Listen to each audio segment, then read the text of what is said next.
বাবারে, আসসালামু আলাইকুম। আবারও চলে আসলাম। আমি একজন ভদ্র অটোওয়ালা। এলাকার মানুষের, সাধারণ মানুষের দুঃখ দুর্দশা তুলে ধরার জন্য আমি এখন দাঁড়িয়ে আছি কুড়িগ্রাম জেলার ফুলবাড়ি থানার বড়ভিটা ইউনিয়নের বড়লই ৮ নং ওয়ার্ডের সর্দারটারিতে। আপনারা দেখতেছেন ভাই, আমাদের রাস্তার বেহাল অবস্থা।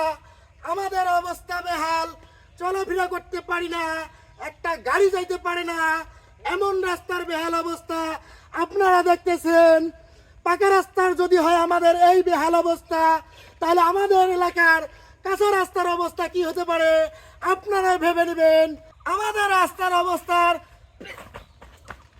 বাবারে, অবস্থা তো খারাপ একবারে, আমি তো খেয়ালে করি নাই।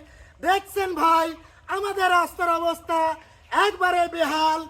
আমরা গাছের দিকে তাকালে দেখি নেতার ছবি, রাস্তার দিকে তাকালে দেখি ব্যানারে নেতার ছবি, কিন্তু আমাদের রাস্তার ছবি দেখার মতো মানুষ নাই।